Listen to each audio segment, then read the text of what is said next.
To all who have joined us, good afternoon. Thank you for being with us. My name is Matt Wagner. I'm the Vice President of Institutional Relationships at United Church Funds. I'm joined by several of my colleagues who you'll have the opportunity to be introduced to over the course of this call. But I first want to introduce you to the Reverend Dr. Charles Buck, the President and CEO of United Church Funds, to bring greetings. Charles. Well, thank you, Matt. I appreciate that we're all together like this, and I want to welcome all of you to our town hall webinar from wherever you are this day. You know, we started these a year ago when the pandemic made it impossible for us to gather with you in person. And I know we're all used to meeting now virtually, but I think like you, we're eager for the day when we can actually meet in person. Before we get into the agenda, I want to take a brief moment to remember and lift up the Reverend Keith Mills, Conference Minister of the Northern Plains Conference. We got word that Keith died yesterday of a heart attack. It was my personal joy and privilege to be colleagues with him in the Council of Conference Ministers. And here at United Church Funds, we extend our deepest condolences to his family, as we also celebrate and give thanks for his warm and enduring ministry in the United Church of Christ. Well, today we've put together an agenda that should go by fast, provide good information, and we think will be useful to you. Matt Wagner is going to start things off with some important organizational updates. And then Matthew Illian, Director of Responsible Investing, will give highlights of our responsible investing efforts, including ESG, environmental, social, and governance factors.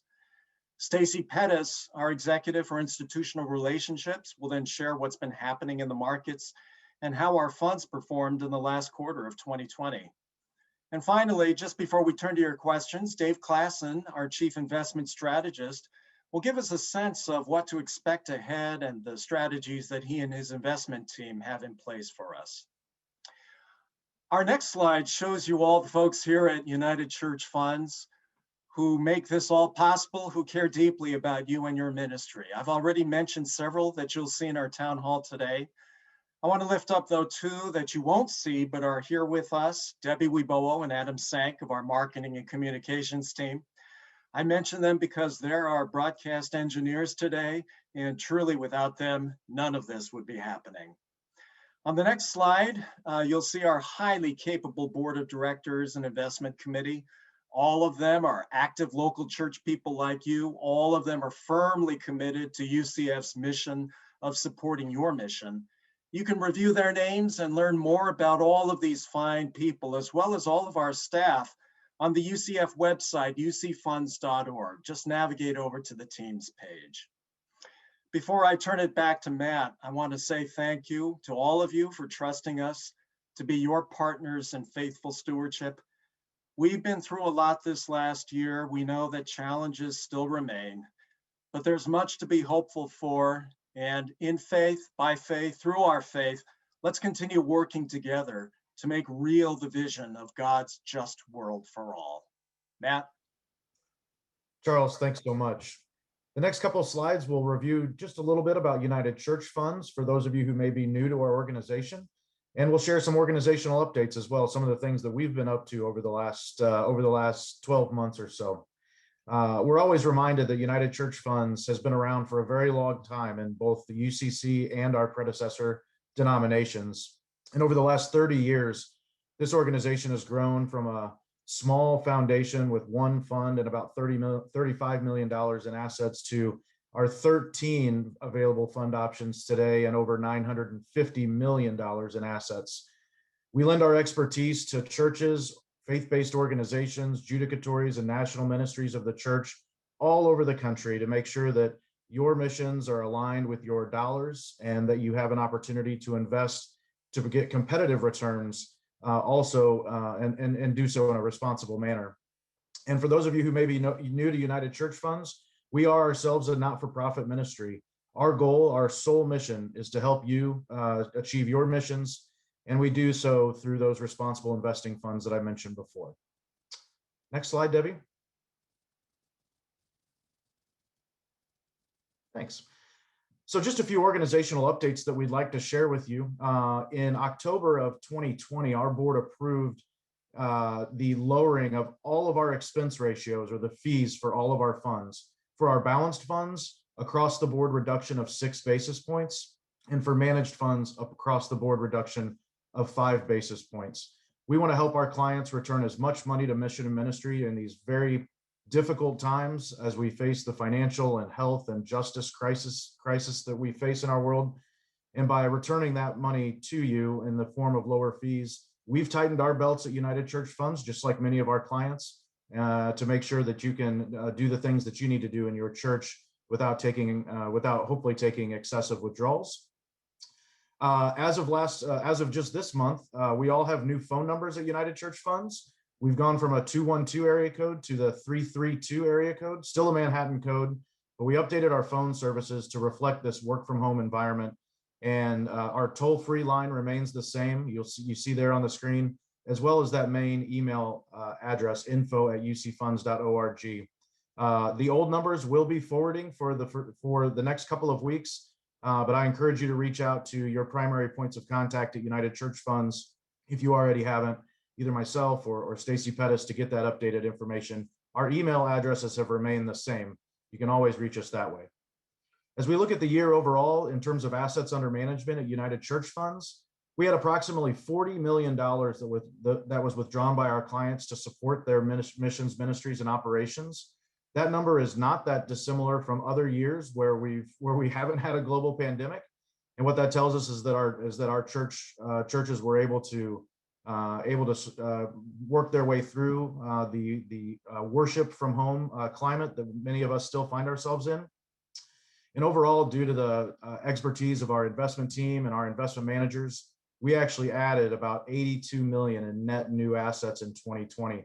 That was a big reason that allowed us to actually lower fees in 2021, those additional assets in the portfolio. A rising tide indeed lifts all boats in that case. UCF has invested in a lot of different infrastructure with technology, as many of you have, and as we've all sort of shifted from the office to work from home and then slowly back towards the office. And I would encourage you to visit our website and look at some of the digital content that we've created over the last 12 months. And lastly, in support of conferences, in support of churches, indeed in support of all of our clients, we know that this past year has been very challenging for pastors and lay folks as we deal with the impacts of the pandemic and the social unrest and continued calls for racial equity in this country.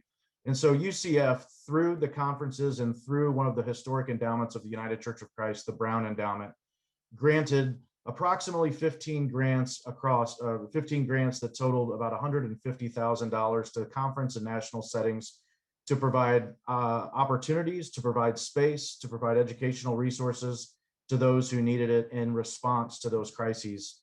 And we appreciate our partners at the national setting and conferences for facilitating that over the course of the last few months. So with that, I want to introduce my valued colleague, Matthew Ilian, our Director of Responsible Investing, who's going to be walking through just some of the highlights from 2020 in our responsible investing initiatives. Matthew? Thank you, Matt.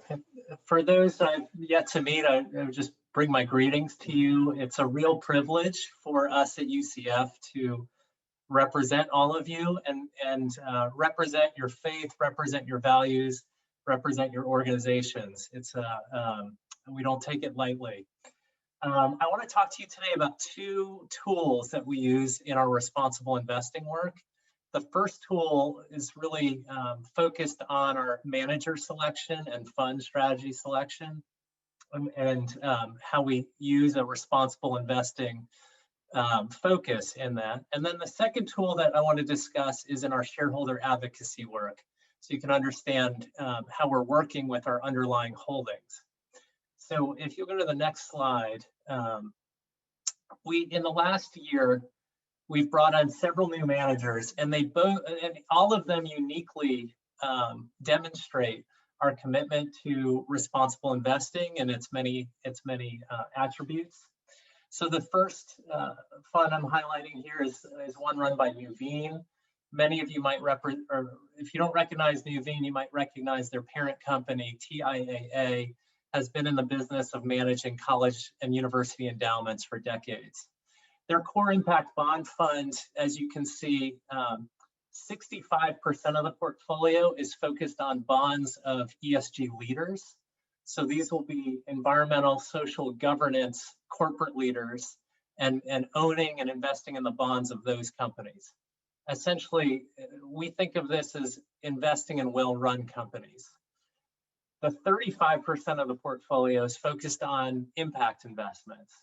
And you can see examples, our sectors would be renewables, affordable housing. And I want to just highlight one of the bonds that's as an example in women's empowerment. This is a bond that is financing. It's low interest debt financing for organizations in Indonesia, the Philippines, and India. And it's specifically targeting organizations that have the majority of their employee base as women.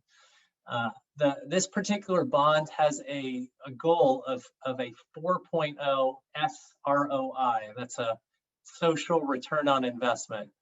The hope there and the goal of the bond is that for every dollar invested, there'd be $4 of social value brought to the recipients of the financing. So that's one example of how we're seeking a double bottom line and how Nuveen and Tia is in this bond fund. The next portfolio, oh, sorry, if you'll go back, the next portfolio I'll highlight is Neuberger Berman. And here we're turning to private equity. As the name implies, when you're investing in private equity, this is not publicly traded companies. These are now private companies. And this particular strategy is focused on investing in privately held companies that have a strong social and environmental focus and impact. We're excited about this addition to the private equity and alternatives fund. You can see here that Neuberger Berman is a highly respected private equity manager, and so we're excited about what they bring to the portfolio. The next slide shows you another focus area that we have. For many years, our investment committee, our board, our staff have been focused on bringing greater racial and ethnic diversity to our managers. And our most recent hire is Channing Capital. They are a small cap manager. They focus on intrinsic value as an approach. If you've heard that term before, you've probably read a book by or about Warren Buffett or his mentor, Benjamin Graham. This is where the intrinsic value nomenclature comes from. But these folks have a great track record. It's minority owned. And we are also really excited about what they bring to our small cap fund. So with that, I want to turn now to talking about shareholder advocacy work. And this next slide focuses on work that we're doing with companies within our portfolio. One of the areas that we are focusing in on this year is racial equity and gender equity. And we've partnered with some researchers who are looking at companies to understand their diversity of their company and also to better understand the work that they're doing to promote a culture of inclusion. And in that research process, they've identified a number of companies that are underperforming. And these are companies that we want to engage with to encourage them to do deeper work. In some cases, they might be doing the work, but they're not being very transparent about it. So you'll see 3 companies that we have filed shareholder resolutions at this year, asking them to report on the work they're doing to be more transparent. I'm happy to report to you that in our meetings with Comcast, that they have already agreed to greater transparency through what's called an EEO1 report that looks at the diversity, not just of the entire company, but reports on the diversity both within the worker class all the way up to the executive class. So you get to see if their inclusion efforts are working all the way to the top or if people are getting left out as you look at the executives and the board. I'm happy to report that American Express is doing better work than we initially understood in that research. And we're still waiting to hear back from United Health Group in terms of how they respond to our shareholder resolution. So the way these resolutions work is if we and our partners see that there's important and good work being done, then we'll withdraw our resolution. And if we think the company is not being as courageous, is not doing the work with the initiative that we'd like to see, then we'll let that resolution go to a vote. And at the end of this year, that will allow all of the shareholders in the company to have a vote on whether they think the company should prioritize this work. So more to come on those. I want to turn lastly to our work on human rights, and particularly in our focus with a partnership with the Investor Alliance for Human Rights. This is born out of our long-standing relationship with ICCR. That's the Interfaith Center for Corporate Responsibility. They have, and our partners have put a big focus on human rights in that work.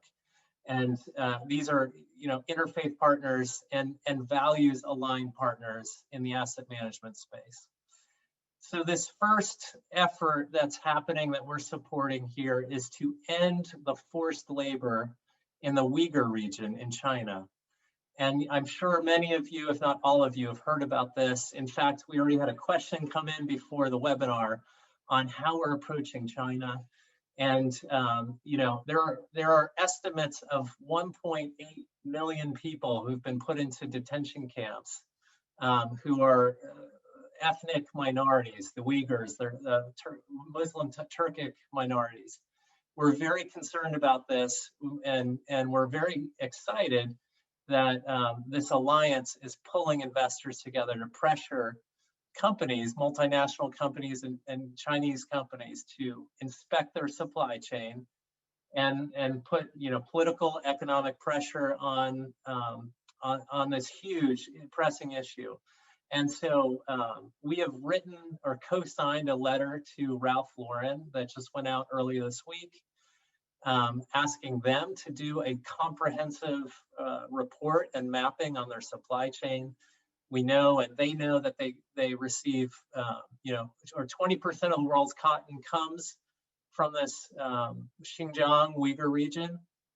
And so it's important for us to know that they are committed to addressing this. We've also asked that they become a signatory on the initiative to end the forced labor in China. Another initiative that we're engaged in with our partners through the same alliance is here domestically. It's in Vermont. This is a worker-led program called Milk with Dignity. So it's focused on farms in Vermont and led by a group called Migrant Justice. And they're asking these farms to commit to protecting the work conditions of the migrant laborers. Some 40% of them are research says are paid below minimum wage. They have very little recourse to horrible working conditions in some cases. And this Milk with Dignity program, which has already been supported by Ben & Jerry's, is a way to empower those workers and a way to empower this worker-led effort to ensure that there is recourse, that these farms and in some cases small and large farms are committed to treating these often migrant workers with dignity.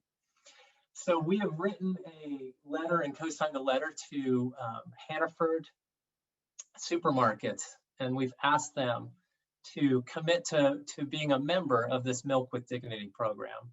And that would be joining Ben & Jerry's in doing that, supporting this migrant-led effort. So that's just to sum up the tools that we're using and to give you all an idea. Now we've put together a little poll to see if to seek your input on the kind of stories that, and not just stories, but also the work that we're doing. And so Debbie, if you would launch that poll, I believe there are two questions. And one is to understand your organization's engagement, and then the other is to hear what topics you'd like to hear more about. So we'll just take a minute and allow you all to kind of respond to this poll.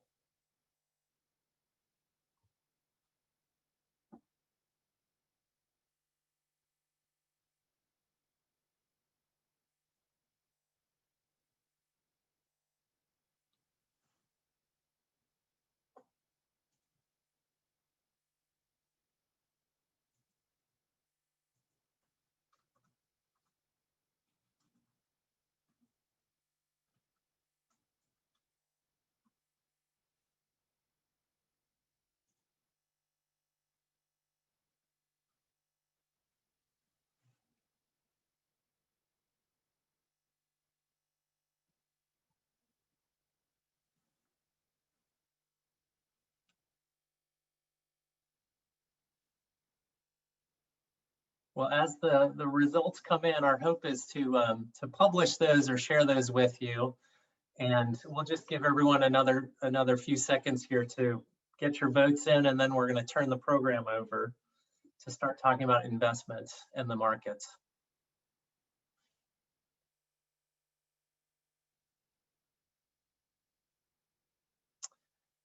Okay, so, oh, this is great. So a lot of you are saying you're getting enough information. Some of you are saying you want some more information on what we're doing. So we'll absolutely try and provide you with more. And then it's great to see what some of the priorities here. So racial equity, environmental, climate impact are the two highest vote getters.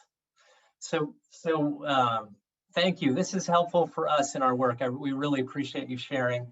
And with that, I want to turn over the conversation and the webinar to my colleague, Stacy Pettis, to share more about the markets and what you can expect in your portfolios.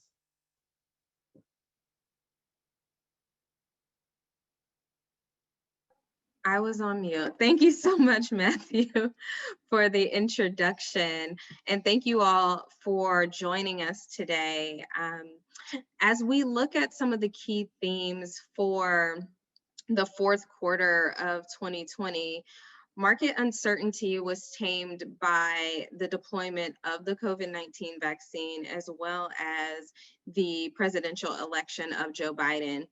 We see that global markets had a great quarter, which was actually led by small cap, value stocks, and emerging markets. And we'll talk a little bit about that in the coming slides. Although the economy has rebounded from its lows in March, we believe the speed of the recovery will be very much so predicated on the virus and the vaccine deployment. The additional stimulus at the end of 2020, as well as the potential for additional stimulus in the future, should continue to buoy the economic recovery that we hope to see as soon as possible. During the fourth quarter, there was a strong market performance that actually led to a 4 to 6% overweight to equities within our balanced funds. Our investments team, who's always actively looking at our asset allocation and making adjustments where possible within our managers, has since reduced that equity position that we had that was overweight, so that our balanced funds are now on par with their target allocation. And in the interim, those proceeds have been moved to cash as our investments team looks to mitigate risk and seek future opportunities to further invest those proceeds. So some of our macro risks that are on the horizon continue to be US-China trade tensions, as well as the social and political unrest that exists in our nation currently. And flipping over to the next slide, as we look at market index returns, just in general, how the market performed, we see double-digit returns pretty much in all of the markets, especially as it relates to equities. Small cap was up almost 20% for the year. Domestic equity about 18.4%. And then on the fixed income side, yields are still extremely low. And our core fixed income team, as well as some of our outside managers, are helping to further develop that strategy within our fixed income portfolios. So as we move over to the next slide, I would like to highlight some of the performance within our managed funds for 2020. So we were very pleased at the outperformance that we saw in our international equity fund that returned a little over 16%. It outperformed the benchmark as well as the Lipper peer group. And we use that to measure ourselves versus our peers to see how other funds that are similarly allocated are performing. Bailey Gifford, who manages the international developed markets of our portion of our portfolio, led with that significant outperformance, in addition to our emerging markets manager, which is RBC Global. As mentioned earlier, small cap helped to lead the markets higher in the fourth quarter of 2020. And we were very pleased with our managers in that space as well. So those being Westfield Capital, who we have had a 10-year relationship with, and they manage the growth portion of the small cap equity fund, and then BlackRock, who manages the core portion of that. So between these two managers, we saw a 23.68% return in small cap, which significantly beat the benchmark and peer group as well. We did see a lag in US large cap as well as fixed income.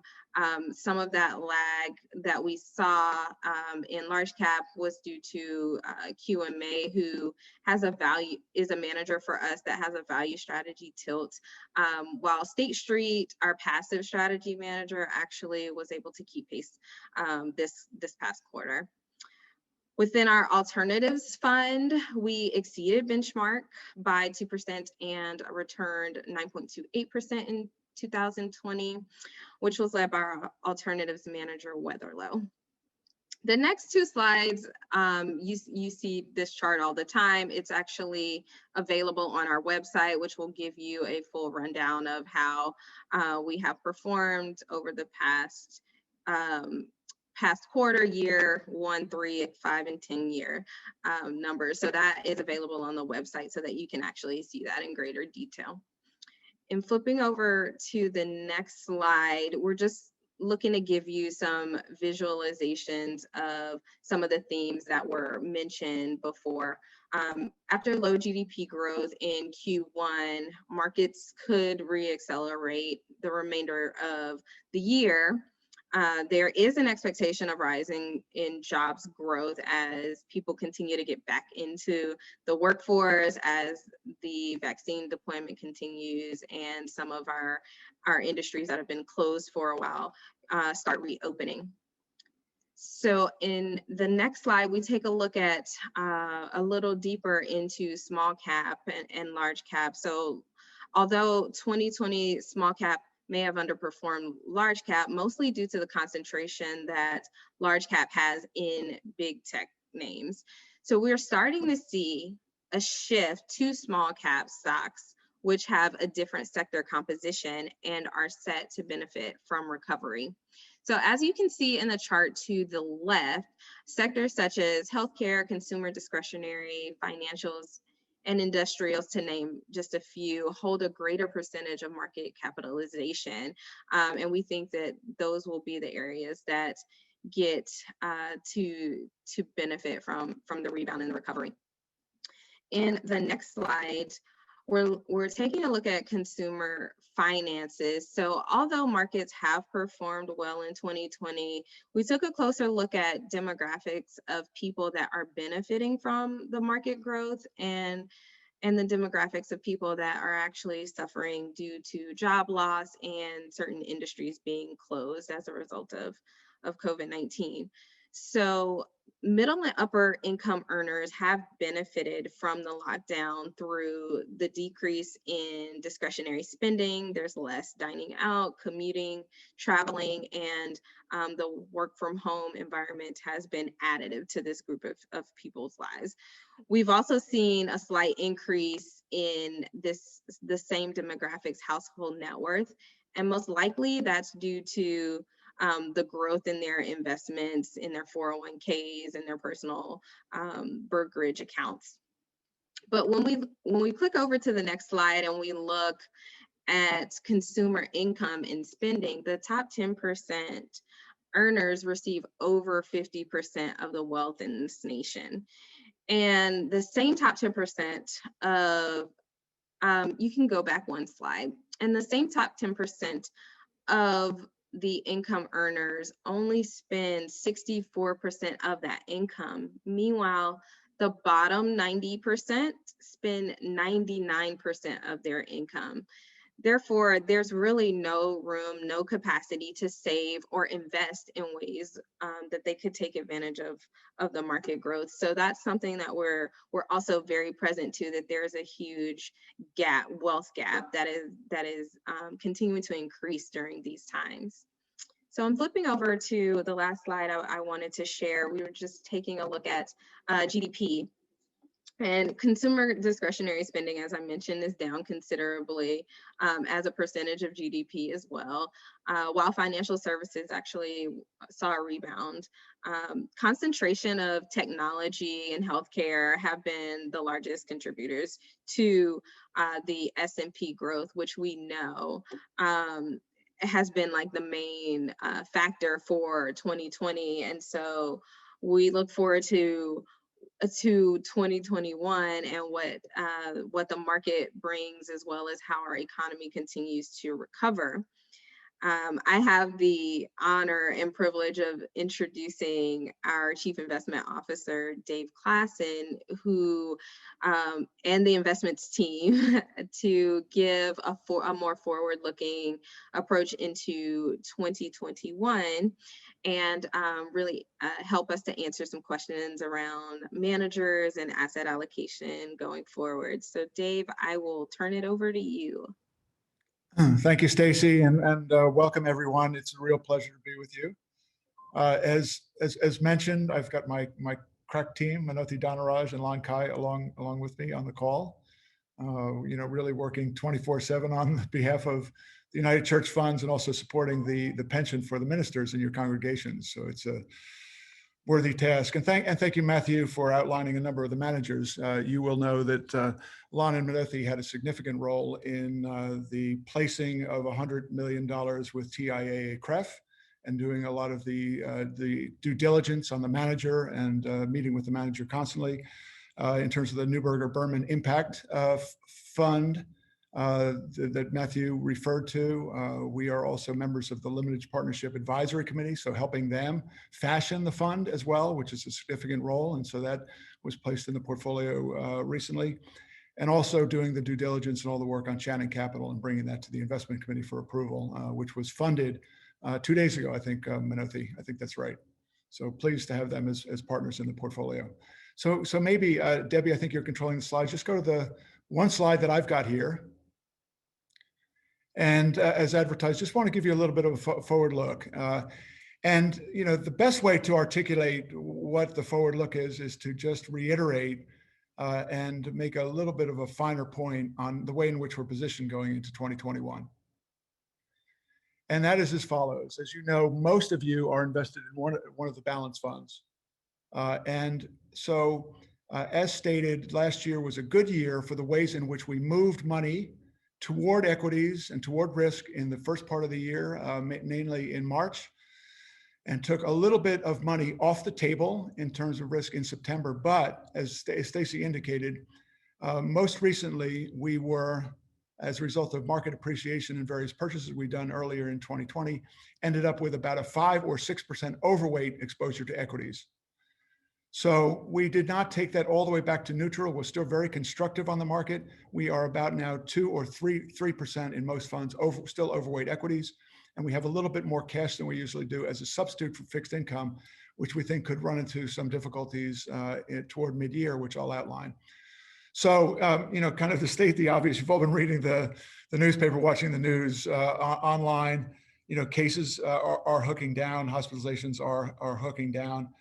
We've got 101 million doses worldwide of the various vaccines. It's not enough, we know that, but making progress.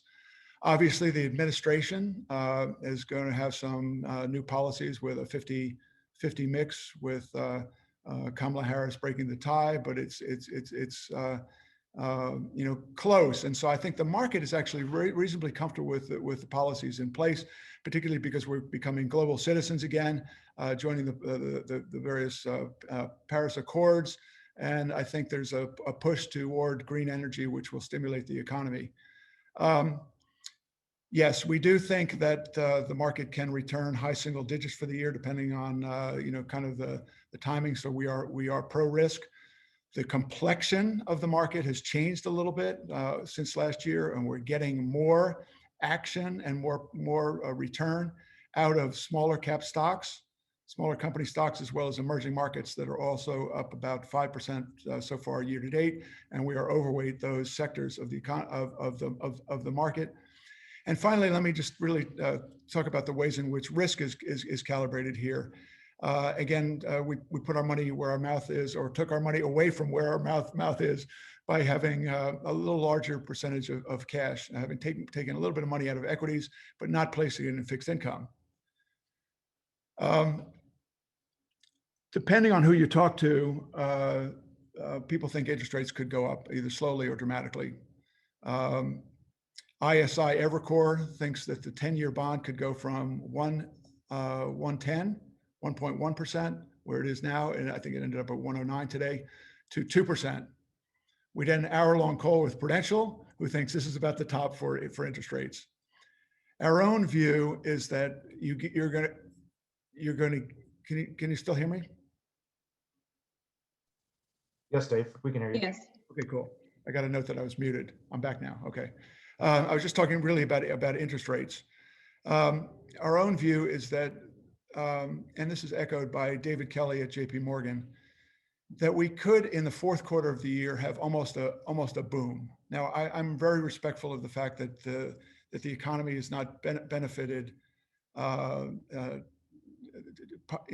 important parts of our population. But as the pent-up demand rises, people are going to be yearning to go back to some of their activities, including in travel, going to concerts and things like that. So our own view on interest rates is that interest rates could overshoot on the upside. Yields could rise more than most people think they could in the middle of the year. So anyway, I think the point of this is, as Stacy pointed out, we've done a pretty good job of being tactical, of moving money around and taking advantage of some of the price swings. We do think the first part of the year will be replete with some price swings, and we intend to utilize all the tools at our disposal to be able to take advantage of that. So not to give the impression that we're short-term focused, we are really investing for the next 3 to 5 years, particularly with our managers, but it is important to be able to navigate some of these seas. And again, the team that I've got with me, Delon and Menothi, and our investment consultant, are good at doing that, and we plan to add value in the portfolios that way as well. In addition to supporting the ministry and the social and racial justice issues that are before us. So with that, I think I'll try to keep it relatively short. And I think, Matt, you look like you're ready to take back the driver's seat, and so I'll turn it back to you for wrapping up or any questions that people may have. Absolutely. Dave, Menothi, Lon, thank you for sharing your expertise with our clients. 2020 was an exceptionally challenging year. Our clients should take into account that we've got some really experienced hands at the tiller, and we certainly, this isn't your first market downturn, and we really appreciate you sharing your expertise with our clients both today and every day as you manage our funds. We appreciate the insight, and our clients appreciate the information. So with that being said, we're going to move to Q&A, and I've got a couple of questions already in front of me, and I want to bring for the first question, I want to bring my colleague Matthew Illian back in. Matthew, we received a question from Arthur Clement at the First Congregational Church of Atlanta. Arthur, thank you for being with us. His general question surrounds ESG metrics in Chinese companies. Clearly we're invested in emerging markets. Maybe we spoke specifically about the Uyghur region and our work there. Can you maybe just give us the very broad brushstrokes of how we make attempts in China, in other economies, frankly, that don't have the transparency of ours, to operate in a socially responsible manner? Yeah, thanks, Matt, and thank you for the question. To be honest, we are figuring this out as we go. And I mentioned this shareholder advocacy effort that's in a really targeted human rights issue and targeted sector. But frankly, the CCP and Chinese Communist Party, I mean, they're, ESG, or the governance risk, is a very real risk for, investments in China. Now, there are people on kind of both sides of that in terms of how much risk is on the table. But I know, as we talk to our managers, we just met with our emerging markets manager. We're grilling them on what are their risk assessments? How are they considering the environmental, the social, and the governance, in all of these regions. And quite frankly, there's nowhere, that the emerging markets is where it's most important that we stay vigilant on these issues. And so that's all, that's where I'll leave it. Is we're still working at it. And we do believe we're with the right partners. Excellent. We had an excellent question that sort of spoke to some more recent news. And Dave, maybe if you want to chime in briefly, we had a question as to whether GameStop was in our portfolio. We've heard a lot about this this little company over the last week or so. Dave, you can speak to that specifically. I saw you answered. The answer is no. Could you talk a little bit about? So we are in all of our traditional funds, certainly long only at United Church Funds. So maybe you can speak to that briefly, and then maybe the importance of having a fiduciary sort of as a guide through some of these times where markets may not make 100% sense.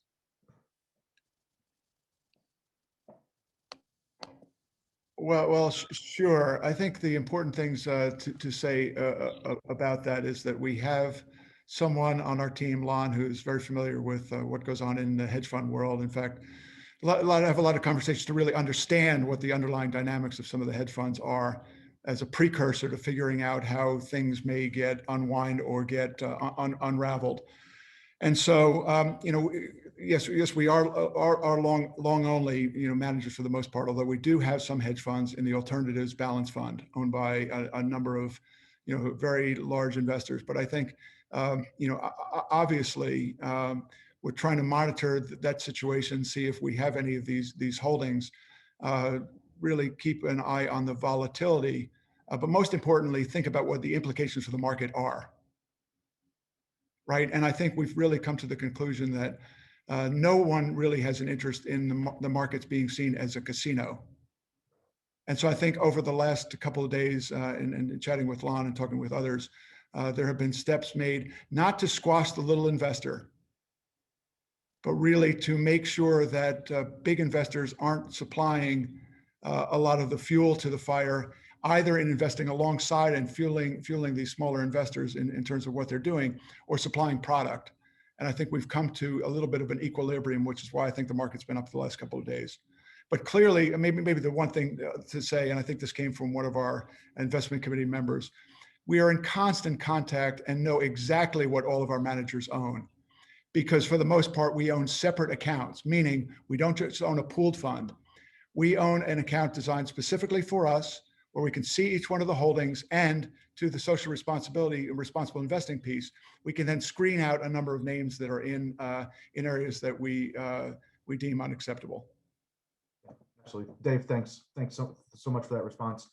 Another question, actually Betsy Roberts from Soamesville Union Meeting House in Mount Desert, Maine, asked a question: can we help with their endowment fund policy?